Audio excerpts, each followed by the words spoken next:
Okay, hi. Gameplay-wise, this might be a normal video by my standards, but honestly, not gonna lie, I have no idea what I'm gonna call this. All I know for a fact is, compared to other stuff, this is most certainly not gonna be like my other videos.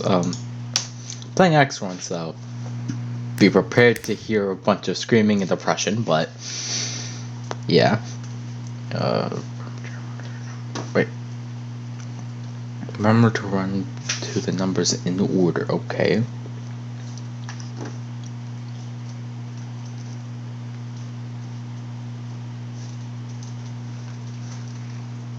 Okay, well, I think I brought this up. Okay, chill out, explosive fire, lava, respawn. Okay, I think I've pointed this out in the past, but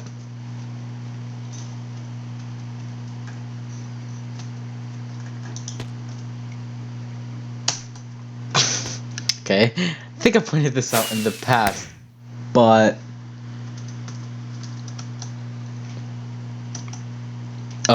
back when I first relaunched the channel, or like rebranded, I said that I would not be just like Minecraft and stuff, like video games. I said I'd bring up stuff like Tokusatsu. If you're wondering what that is, stuff like, it's basically that's the Japanese word for basically heavy special effects, meaning anything from Power Rangers and Godzilla to Avengers count under that category. It's just most people don't see it as that.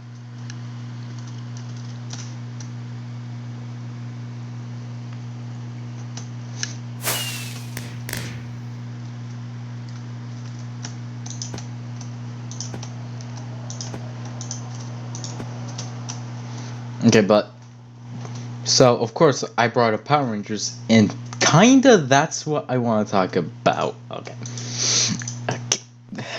That's kind of what I want to talk about in this video. Yep. Okay. And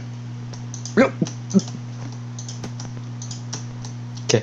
I want to talk about in this video. I picked the worst minigame to do the commentary to. Another parkour, you basically get some quiet seconds, but this is almost fully concentration.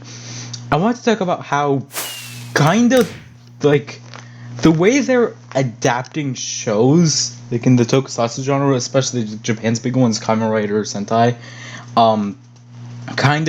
is kind of a flawed way to adapt the shows. Nothing against you if you like any of the shows. Like, I like some of the Power Ranger seasons, Wild Force is among them. It's just a 5, so next would be 6, which is right across. Okay.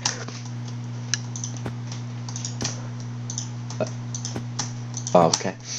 But, like, especially with Rider, that's very fundamentally flawed, their adaptation style. Not really the Dragonite style, but, like, the style used by Saban, especially in their Mass Rider series. What I've noticed is, and this kind of ties into what I've noticed, or I guess kind of, some of the best,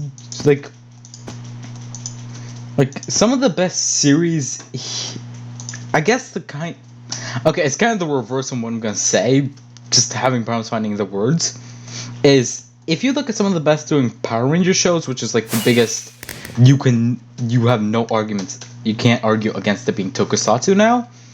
Like, if you watch any, okay, if you were to like see any of like their best doing seasons, a lot of them are stuff like Time Force and stuff, and not even just amongst the adult fans or fans looking back, but like Downcharge did well, stuff like that. It had to have good story and was very serious, and have interesting characters, which usually is a good thing for most shows, but it had to have serious, but still you can kind of get comedy out of it. Versus a show that tries too hard, like Ninja Steel, trying to bring back Falcon Skull too much, stuff like that. But in Japan, some of their better doing seasons, if I remember correctly if I'm wrong, Go Busters, what became Beast Morphers here, did absolutely not that well. Like I remember somewhere I heard this, I'm just gonna say this could be seen as a negative, I mean. It was really serious. I'm gonna spoil part of like a Go Busters movie. I'm saying part because I haven't even gone to Go Busters. I've just seen the clip without context, so spoilers if you ever want to watch that show. But in one of their movies, literally the Go Busters all die early on. Like, all of them. And it seems like, so obviously that's like a dark show. So obviously, nowadays at least, in modern Tokusatsu, in Japan, dark shows don't do as well, at least like 2010s recent. They don't do as well as some of the more lighthearted shows, especially Sentai, which is a lot easier to argue, is a lot more aimed towards kids than Rider or something. Versus something like Koryuger, which was an immediate response to that, basically, of how dark Go Busters got by making it one of the most lighthearted Sentai series known to man. And it's one of my personal favorites. But, yeah. Okay. But the thing is, it kind of ties into almost, that's the opposite of what they're doing. Both Toei and Saban and stuff like that. Subaraya, I don't remember which people make Garo, not Garo. But yeah, it seems like Japan's trying to make it more serious now. Well, like they're trying to appeal to more seriousness with like Saber, or like at least defying expectations like Gaim did. Saber, from what I could tell, was an example of that. 01 had some dark themes. Zio, not really, or Geo, depending on how you want to pronounce that. From what I could tell, a lot of people agree Kira Major had some dark stuff, from what I could tell, but it's lighthearted. Like, they try to keep it lighthearted, like, for a kid show, but they were allowed to get away with more stuff. Power Rangers is, get away with blood. I don't even think they are still. Closest we get is a broken visor in Lost Galaxy, I believe. But, yeah. Even by most other standards, like, that's pretty... Like, they aren't... they're trying to do as much as they can with the limitations there in Japan.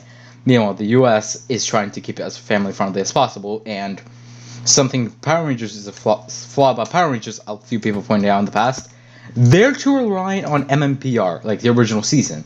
Meanwhile, the most you get is some tributes in Zenkaiger, Go Ranger. It's to Go Ranger from Zenkaiger, Gokaiger. Like, you get some loving tributes, but you don't get absolute reliance. Like, example, Super Mega Force, which is basically a blatant ripoff of MMPR with their characters, except strip away the characters. Like, I believe it was 2012 Megaforce started airing, and I was like 4 at the time, and even I knew almost immediately, oh, they're trying to do the MMPR characters again. Like, a 4-year-old could tell that. How are you not supposed to? Like, the only character that is clearly not trying to do that is there's no equivalent to Tommy or Jason, really, with their 6 Rangers. Meta Knight? Robo Knight, not Meta Knight, he's a Broken Brawl character. Doesn't try to mimic Tommy or any of the MMPR characters, nor does Orion. He's kind of ripping off I'm from Gokaiger, if anything. But, yeah, like, you can ease... And Troy, who... Tommy, I guess, with New Kid, and obviously Red for Jason and Tommy later on, but you don't really get that. But almost on the outset, you can almost tell a lot of similarities, especially with the Blues. The only difference is Megaforce didn't make their characters interesting at all. Yep, so... This is kind of a rant. I had the vague ideas, have the vague ideas, but... not scripted out or even like jot down notes, but like they're too reliant on on that. And I kind of want to get to the Masked Rider stuff. Of course, you saw a few people have said MMPR, like when they're taking Japanese footage, is what MMPR is most well known for, but like not really most well known for. It depends who you ask, but like. It's almost a completely different show from when they're using the American footage with, like, the actual actors doing the voices for the Rangers. Like, when you see, I'm drawing a blank on every MPR actor's name right now. Jason David Frank, I believe, was one of them. Like, if you see his face on screen, there's a good chance that it's gonna be the other side of the series, which is, like, nothing like it. I was already gonna fail. Okay. It's, like, nothing alike. And it's pretty obvious to tell sometimes that there's almost no connection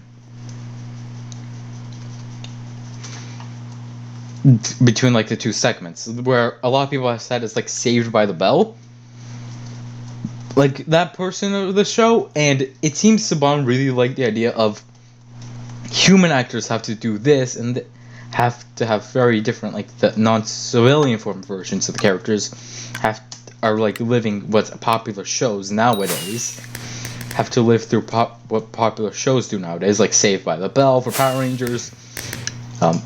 Okay, Saved by the Bell for Power Rangers, and for Saban's Masked Rider, a lot of people have said like Full House, Family Matters, stuff like that. And honestly, I can see why. But yeah, that's their biggest problem Saban probably has right now. It's relying too much, or like had at the time. They're relying too much on that, and to an extent, you can make the argument Saban post Disney era has started to rely on that again because their constant reliance on MMPR, or Saban had.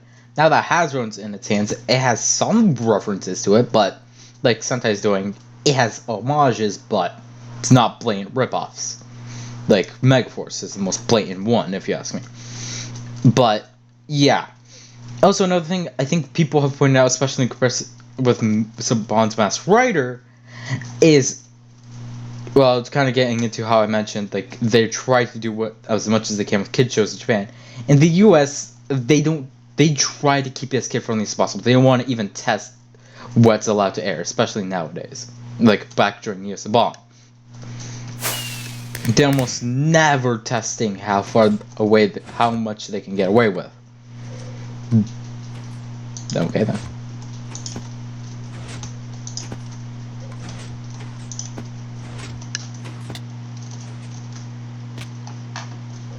They never. Oh, okay. Like they never test what they're allowed to get away with. Really. And that's a shit. Okay, wait, can I for that? I could probably. It's not there. Okay. Okay.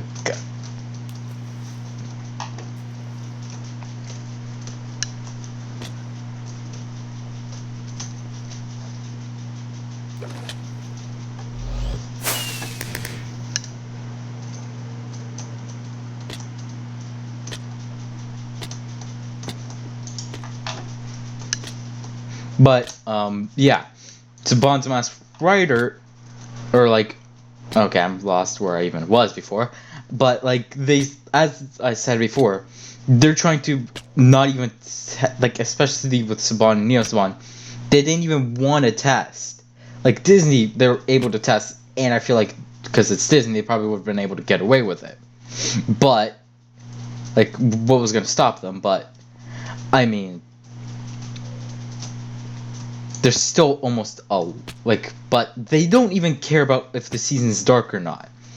I mean, like, think about it. Saban's Masked Rider is like the perfect example of that. Black and RX were, even by like, if you were to meet any diehard Showa fan which hates almost everything past Kuga, basically, because most people agree Kuga is almost a show, as a lot of even Showa fans agree Kuga sort of has what the Showa era had, with the exception of too many forms, really, as a complaint. But Kuga did very well integrating it, and a lot of people agree with that. Kuga is almost one of the few Heisei shows that you almost never find hate for because of that. Because it appeals to every type of writer fan, basically. But of course, a black, from I can but if you're to talk to a lot of Showa fans that are like that, they'd give an argument as to why Heisei sucks, as they're getting way too childish. And a lot of times, from I can tell, Gaim and X8 suit designs are mostly considered that. They're almost always called out for being childish and never really, like, think about it. From what I can tell, there's a lot of, like, even memes from back when Gaim first came out, because I looked up writer memes a ton back during school, like after school and stuff like that. I have like pure curiosity when trying to procrastinate on doing my homework, but yeah, like a lot of people thought Gaim was gonna be one of the most childish writers out there, and I mean, can you blame them when you take into account it's literally a bunch of warriors based on fruit, with the main writer being an orange. Even like the suit designer or something like that admitted he struggled coming up with ideas, considering he couldn't see oranges and bananas and stuff like that as heroes. Even like some of the suit designers admit that. Like, how many other like? So of course a lot of complaints end up stemming from that, but so they say Showa stuff, which was up until J in like '93, around the same time as Old Ninja, which became Zeo, like Power Ranger Zeo, not Geo. Is obviously like the end is like the end of the Kamen Rider Showa era. So everything from that J and before is Showa era is usually said to be a lot darker. I mean, just, if you want proof, just look up Bataman, the original Amazon, when you take account, claims said it was too violent, that's why it got cut from airing, which ended up actually not being true, but it's basically commonly accepted. And just look up, if you want, I wouldn't recommend it, I've only seen it like once, so it's not the most clear in my mind, but look up Shenzhen, and I think that's all the proof you really need, that Showa era was easily able to get into darker territory, or darker theming, I guess. Showa did get into darker themes, and from what I can tell, when the original Black dealt with like cults and stuff like that, yeah, Black RX was probably going to be around the same in terms of how serious it gets, not in terms of quality. That's not something I wanted to debate right now, quality of shows. But even by those standards, you have to admit Black would have to, in theory, be similar, without, especially if you don't want it to get hated on as much. So, of course, that's going to cause a major problem for, like, when you try making it a full house Family Matters type thing with the, alien guy living at our house. If you even show, like, the most comical stuff in the show era, it looks like it's taking itself more seriously. Saban, especially in the 90s, didn't really care about that. And someone tells me a lot of more Toku shows in here in the US, or North America, not US, would probably end up having the same problem. Because people always will try to do that in the end.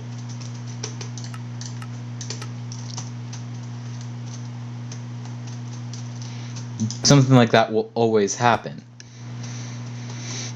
So in the end, it's almost like even if like the most serious shows, like example, this isn't gonna be surprise to almost any writer fan.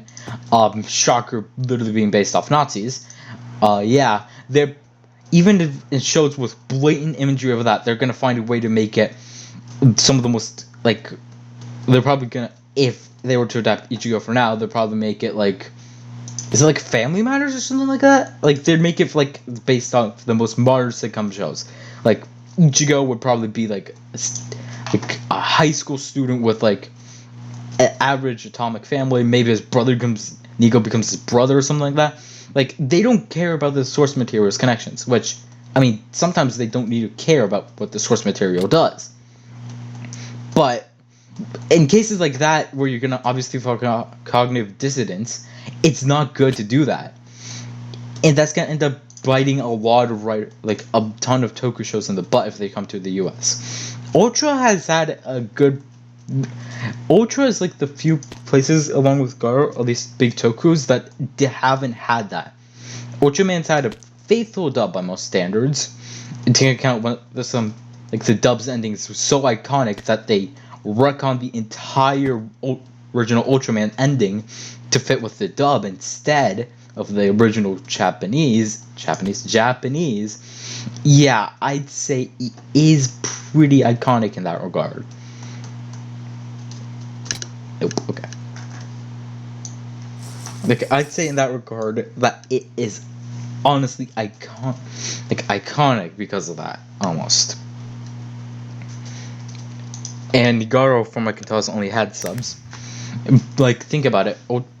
Like, Power Rangers is like the only one struggling, but Kamen Rider, especially with the anime coming out next year in Black Sun, they're probably going to cause another problem with that people are going to want to adapt Toku more. And that could end up going very badly for them.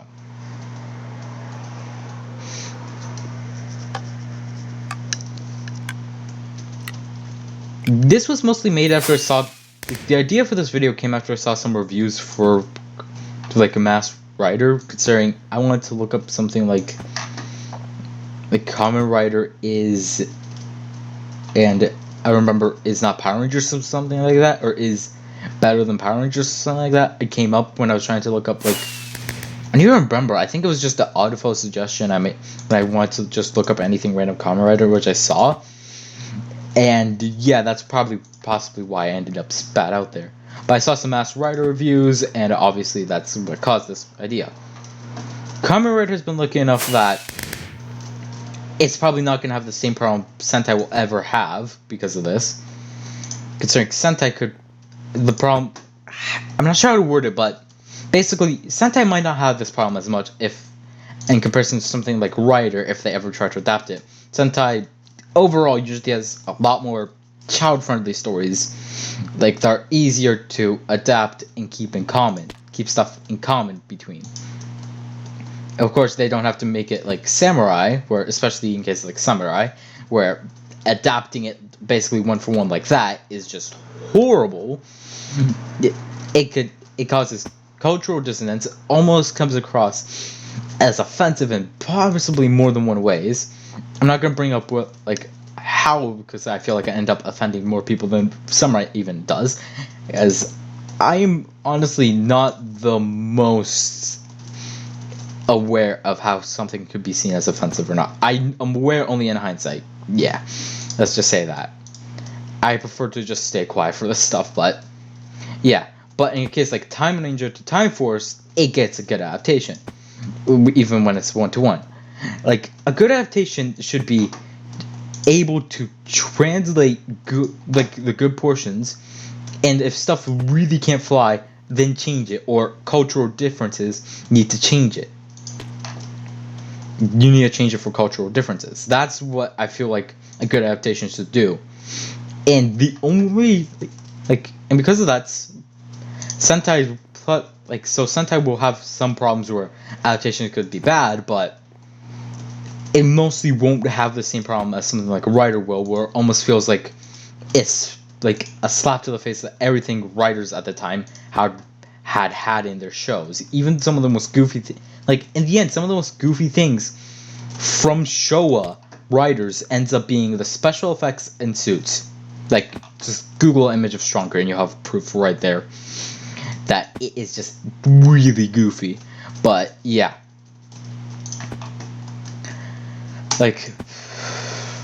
So basically, Sentai probably won't have that problem overall, and writers probably won't have this problem concerning.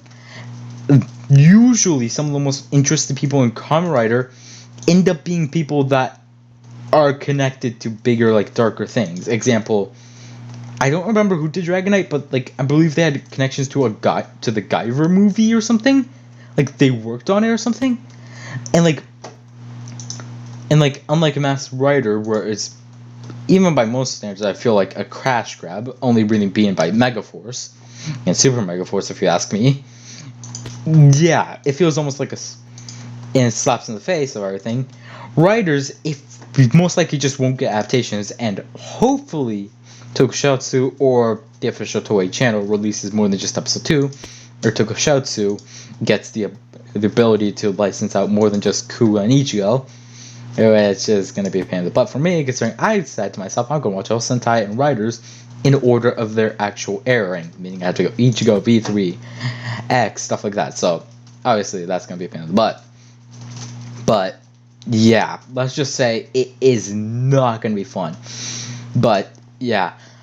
Because of that, aside from that, that's, probably the most likely we're going to get Kamen Rider here in North America. those are probably going to be the most likely way. Especially when you take account we're actually getting the official CSMs in like GameStops and stuff like that now. I'd say we have a good chance. Adaptations aren't likely, but we have good groundwork for what makes a good adaptation, and we have a bar. We have a bar for what makes a good and bad writer adaptation. Plus, we're probably gonna have a pretty faithful dub for the double anime, because anime doesn't end up having the pitfall of having to do that, especially when you take you're not gonna have a chance of most anime aside from like something like Digimon / Agumon or Pokemon airing on like stuff like Nick or like Nicktoons, which happened to Digimon Tamers. You're probably not gonna have that problem of you're gonna have to sanitize it down. You straight up won't have that problem, but because anime usually you get on Adult Swim or stuff like that, so double anime probably won't suffer that. So we're gonna have a good adaptation of a good idea of what is good to keep and what you'd have to localize. You'd probably be able to get away with that better, or like understand that better. You have a pretty high bar, and the definition of the lowest bar you can go to for writer adaptations. Unlike Power Rangers, you're probably gonna have less restriction concerning, like, you're probably just gonna have to talk with Toei and the rights owners for the toys, and that's it. It's not like you're gonna have to check in with the big company that owns the right to release Power Rangers or something like that, like Hasbro now or Spawn back in the day. Like, you won't have that problem for adapting. Okay, I might have made a mistake there, but you won't really have that problem when adapting. If you were to adapt that, like you have double for what you have to localize and what you can keep the same, and you have Saban's Mass Rider for what is a low bar, and Dragonite for a high bar. When you take into account the only thing that ended up stopping Dragonite from being good was it just got completely destroyed any chances of it getting watched, almost as bad as Digimon Tamers by CW, unlike Nick for Digimon, but like, yeah. Okay, wait, can I reach it through there? Notebook. But like, yeah, we have that which got awarded for an award. I think it might have been an Emmy.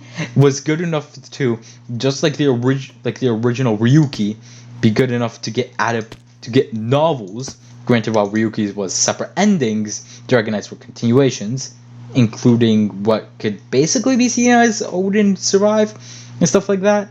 Like, you get extra forms that you don't really see almost there only. It's one of the few writers that, so it makes a very good bar for what can be made to it, what can be adapted easily. Plus, we have people making like fan adaptations, which also end up being really good, which could give you an idea of, aside from maybe like the obviously amateurness that some, especially older adaptations from those groups would have, you can easily tell what makes a good adaptation, especially from the fans. Take into account one of the only few knocks against Dragonite from like diehard writer fans is the fact they don't say henshin, but instead say Kamen Rider when they're transforming, which honestly at that point is and more inventive than transform, which is literally a direct translation of henshin. Keep henshin, make it unique if you're keeping Kamen Rider, or say Kamen Rider like Dragonite did. Think about it. Like, this is gonna turn into a bit of a side tangent, but Dragonite makes sense, Kamen Rider said. Even the original Ryuki, it along with Blade, just like Wizard and Hibiki are like the weirdest with their what makes a writer. As example, Hibiki and Wizard, they don't call any other characters writers during the show. They just call them Wizards for wizards or Oni for Hibiki. And the system, you have to use the writer system in order for you to be a Blade writer, and you need to be involved in the Rider War in order to be a Ryuki writer. The exceptions are if you appear in the later crossovers where Alternate Zero has a better chance of being officially recognized as a writer. Technically, that logic, Chalice isn't a secondary writer. He doesn't even follow the rules of Blade's writer system, so he can't be an actual contender for Blades, and you obviously can get. But he obviously is counted as a writer post series, so yeah. Side tangent aside, basically what I'm saying is, it's problems with adaptations right now is Ultraman and Garo are good, no adaptations. Power Rangers rely too much on the original MMPR, and it and Saban's Masked Rider have the problem where they almost never test what they're allowed to get away with on TV. The most you get is they try a bit with comedy or like visual edits to get away with it. Example, like how if a character was shown smoking, they're like in a 4Kids Yu-Gi-Oh! Or like One Piece style way, have shadow above their hands where the cigarette is up to like their nose. Like they'd have edits like that almost, which that's the problem with modern ones. In the 90s, the biggest problem was they had relied too much on trying to make the civilian side too much like popular shows. Save like The Bell, Family Ties, I think it is. The one with Steve Urkel, I think, is the one that most people compare it to, and Full House, which is the one that always comes to mind for me when I see Masked Rider. That's what the biggest problem Masked Rider ends up getting. Yeah, that's basically it for what I was saying. Ultraman adaptations could possibly be good, aside from like the one in the 90s. Basically, what I'm saying is adaptate, like what I said before, the Ultraman part. Good is the problems adaptations have. If the adaptations are able to overcome it, or example, like I brought up, like you're allowed to get away with more darker stuff. Example, as to have like I brought up how Double would have the problem with their anime having to deal with it as like the shows would, because like think about it, you can list the amount of anime that really air on mainstream television for children on like one hand nowadays. Unless it's like reruns of older shows, most of them are saved for Adult Swim now. Like, so obviously, if you were to try to get an adaptation onto something like Adult Swim or Nick at Night, you could probably get away with a lot more. So, and what I'm saying is, if you want more darker adaptations, it's sometimes good considering their adaptations are okay sometimes, but more quality. But I'm not going to get into quality for that, but for writers, you'd almost, especially for Showa, have to have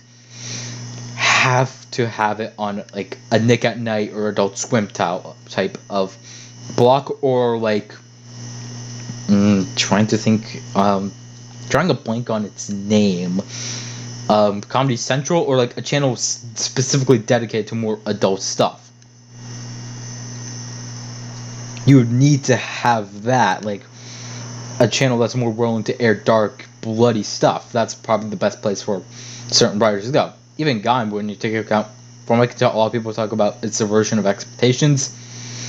And if you ever adapt back, say, try to not have a Lasers episode air exactly on Christmas. Say it actually had the original episode with Lasers, spoiler alert, Lasers' death happen, air on Christmas, because it was the Christmas special. And the backlash was almost immediate, to the point they had to release a shirt in order to basically apologize. And to apologize and release the shirt out of the incident. The only thing that probably has gone worse is the Zeo Trinity incident, from what I can tell. Possibly could have gone worse, but depends who you ask. And, well, if you adapt X-Aid, I recommend you release that shirt still, but 2.01 did have it edited around, so it's like the day after Christmas, A, B, have it take place, like, considering X8 happens after the Christmas stuff is done, unlike 01, which had it before the Christmas stuff starts, or just don't air on Christmas Day. Basically, that's all I wanted to say, and yeah, sorry if the runtime's long, I didn't pay attention to that. Oh, okay then. Yeah, anyways,